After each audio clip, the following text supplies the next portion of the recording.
Ayan mga idol, nasa C6 tayo ngayon.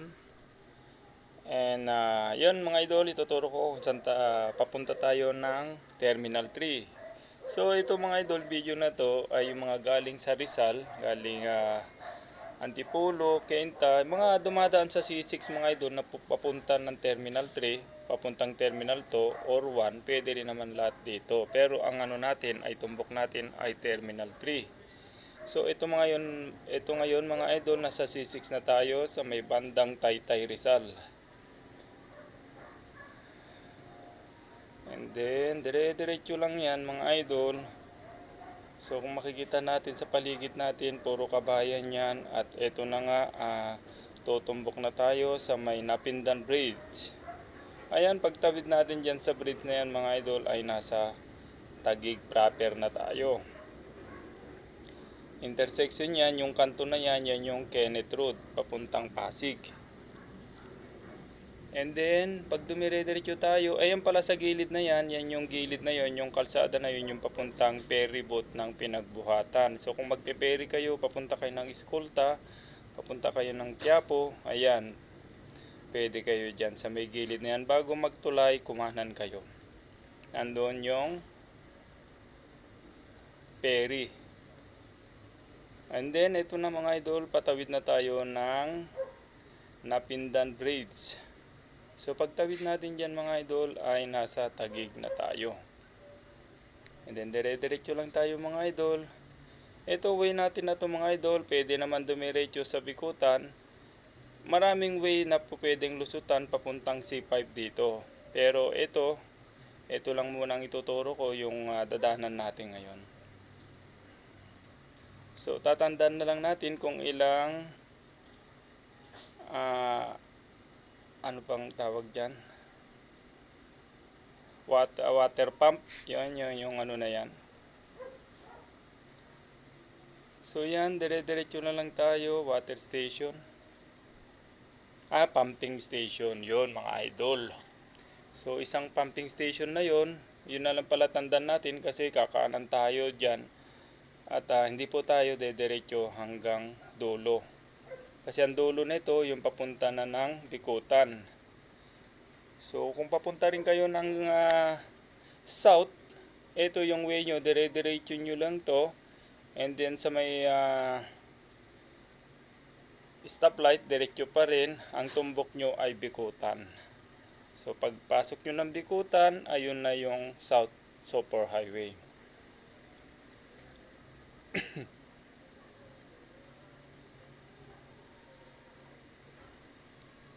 So itong C6 na to mga idol, mahaba-haba na to.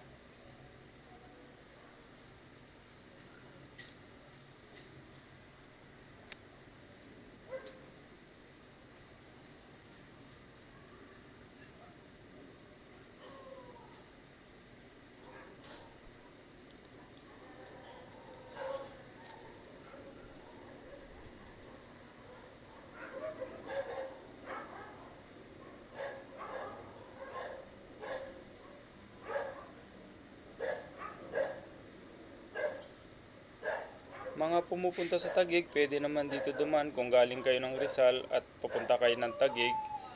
Bawat kanan nyo yan ng kanto ay Taguig na yan. Pumping station ulit yon, pangalawang pumping station. And then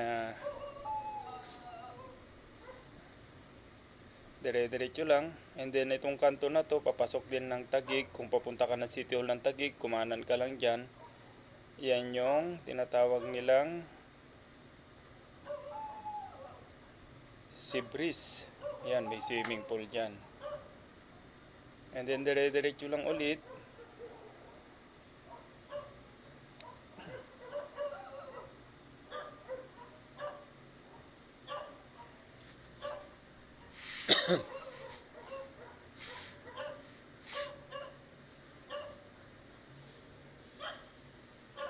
Yan, U-turn slot lang yan.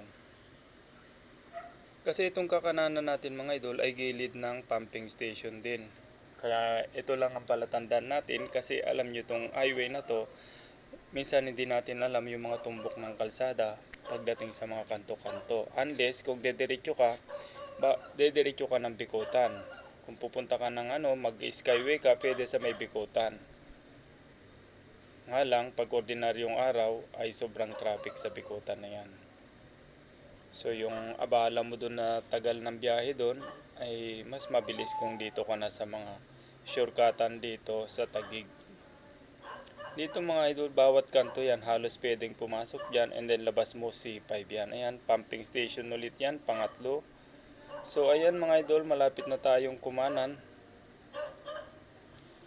Ayan, kakanan na tayo dito. Ayan na lang ang palatandaan natin. Yung pagtawid mo na yan ay bridge na.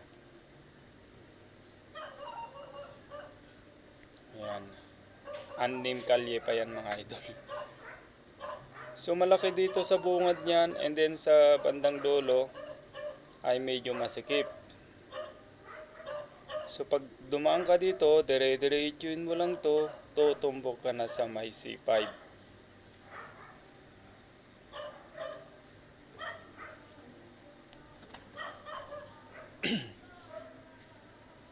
Ayan. So dito, hindi naman namimilit yung nagsisinyas-sinyas dyan, yung nagkukuman dyan. Kung meron ka naman barya, pwede mo naman bigyan na yan. Kaya binigyan natin ng barya. Ayan. Kaya tumigil ako. And then dire-diretso lang ulit. Ayan, pagkalagpas mo dyan, maluwag na naman ulit dyan.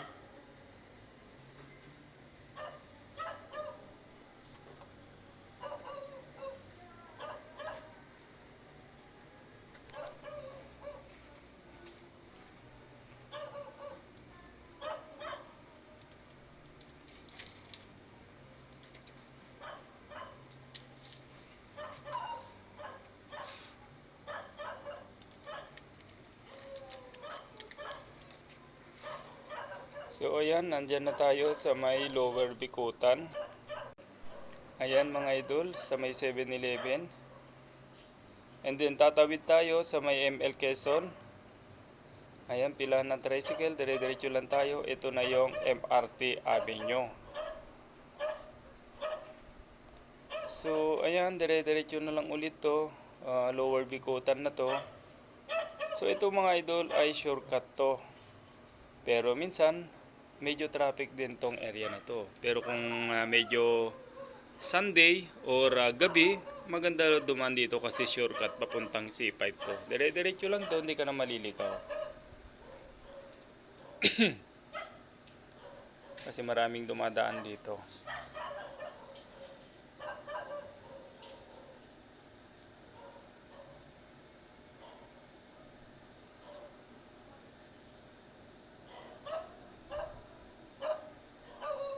Ayan mga idol, halos hindi ko na kinakat ang video ko kaya sobrang haba to. Umabot ng 18 minutes yata to. Kaya sobrang haba. Ayun yung pakaliwa na yon, papuntang FTI Upper Bikutan. So ito, pakanan lang tayo. Sundan lang natin yung parang pinaka main road. So dire-diretso lang yan, wala tayong kaligaw-ligaw. So, lalabas tayo ng C5. Kung gusto mo naman dumiretso, tutumbok ka ng Bayani Road, pwede rin naman. Lalabas ka ng Gate 3. Pero pagka ordinaryong araw kasi, mas maganda dumaan ng C5 and then Service Road. Ayan, nandito na tayo sa may C5. So, magta-tunnel lang tayo dyan mga idol, and then kakanan tayo. Lalagpas lang tayo sa C5 and then kakanan tayo para makapunta tayo ng C5 papuntang South area. So bago ka tumawid doon, kung gusto mo naman papuntang BGC, pwede rin naman doon kumanan. Ito, umikot na tayo. Ayun mga idol, sinasabi ko, bago ako umikot, pwede yon papuntang Bayani Road. So dire-diretso lang yon papuntang Luzon. And then pag kumaliwa ka ng Luzon, papuntang Gate 3, and pag kumanan ka papuntang McKinley or BGC. Ayan, sa C5 na tayo. So ayan, babaybay na naman natin itong C5. Ingat-ingat tayo mga idol, lalo sa pagdadrive natin, lamig lang ng ulo. And then syempre, dasal din.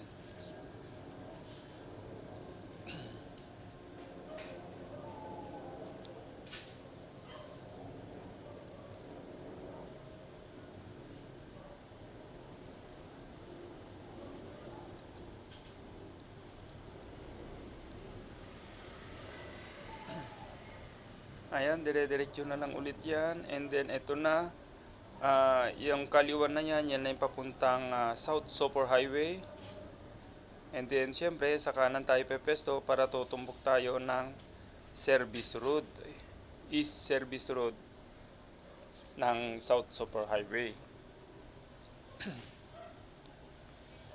So kailangan pesto tayo sa may kanan.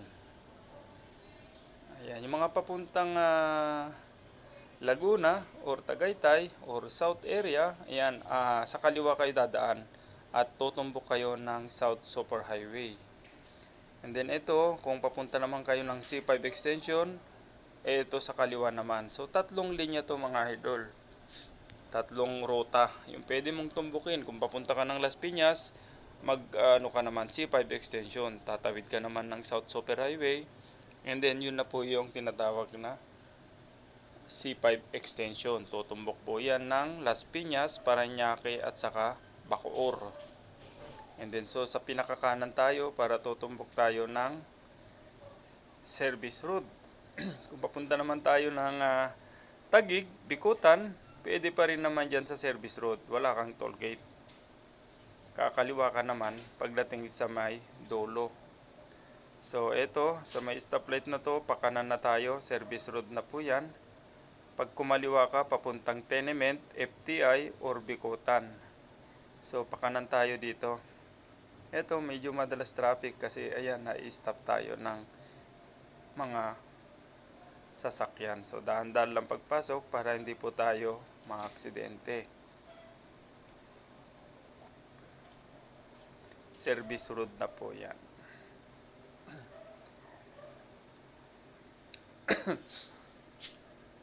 So kung galing ka ng C5, ang direksyon mo ay papuntang MUA, marami pong direksyon tong area na to.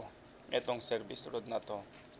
Pwede kang papuntang EDSA, papuntang Osmeña, papuntang MUA, papuntang area ng Pasay, Makati, papuntang Parañaque, pwede rin dito. So ayan, nasa Service Road na tayo, dadaanan na natin yung TESDA. Nandyan yung main office ng TESDA.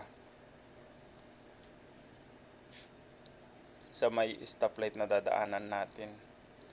Pero yung stoplight na yan, kung walang pasok, kahit naka-red, pwede naman tayo tumuloy, pero ingat-ingat lang din.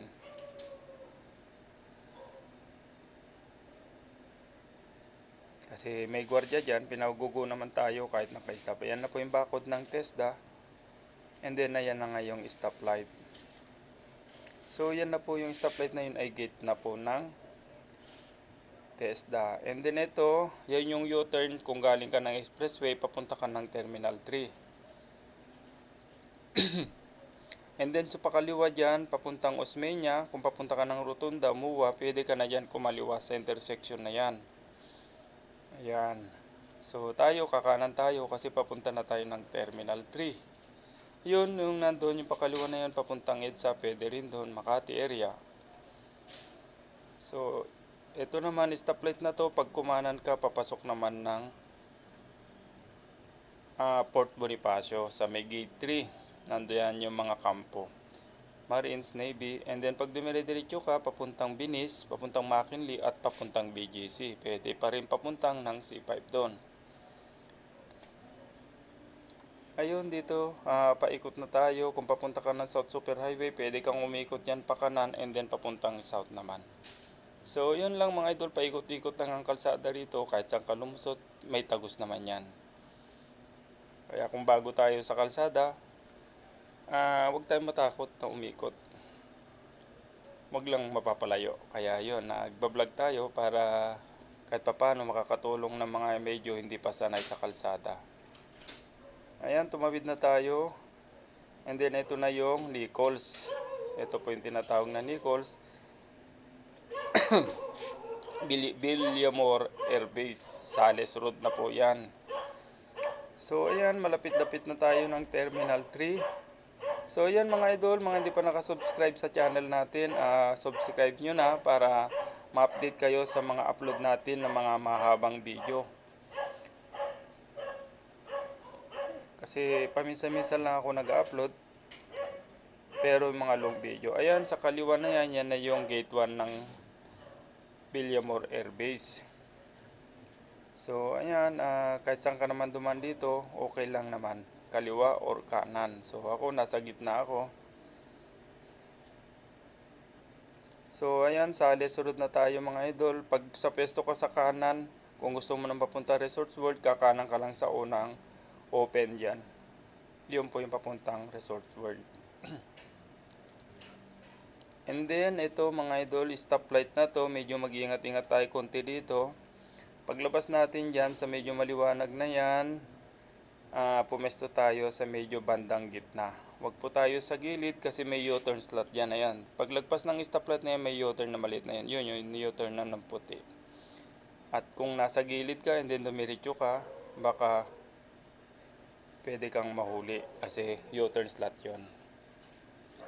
Kaya ayun, pagtawid mo, pwede ka na ulit sa gilid and then dadan tayo sa may C4 lane. Siguro matagal pa tong C4 lane na to kasi ginagawa yung kabila. Hanggat hindi nagagawa siguro, ganito yung road na to. Tignan nyo mga idol, sa kaliwa lang ako. Kasi yung gitna, yun yung packet ng Skyway papuntang Cavite, papuntang MUA naman. Papuntang Okada. Terminal 1 and 2. Yun yung direksyon ng Skyway na yan. Paulit-ulit kong binibideo. Ayan mga idol. Kaya dito tayo sa C4 lane. Sa kanan, pwede ka rin naman dumaan doon, pero syempre, matatraffic ka dahil may under construction doon. Ayun, dire-diretso lang. Malapit-lapit na tayo sa may Terminal 3. Kung sa arrival ka pupunta, sa kaliwa ka lang. And then kung sa parking ka ng arrival, waiting ka dahil susundo ka. Sa open parking ka na pumesto sa pinakakaliwa. Makikita mo yung entrance ng car parking to. So dandan lang tayo dyan mga idol kasi may U-turn slot yan. Yung barrier na yan may open yan, kaya ingat po tayo dyan sa area na yan. Ayun, nakikita nyo dun sa kaliwa, ay kanan, ayun yung under construction. Gumagawa sila ng poste ng Skyway yan. Siguro paakyat siguro yan. Ayun, meron tayong padadaaning VIP, kaya gumilid tayo muna dyan. Ayun yung may escort. Ayan. Kaya tumigil po tayo. Ganyan po ang gawin natin pag may mga ganyang may escort. Ingat. Para hindi po tayo makasagabal sa kanila.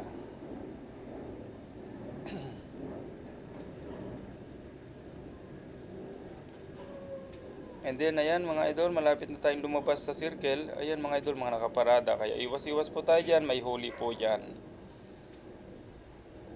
Ayan, paglabas natin dito mga idol, pumesto na tayo sa kanan dahil papunta tayo ng departure. Maghahatid po tayo. Kung susundo naman pa tayo, sa may kaliwa lang kayo pumesto.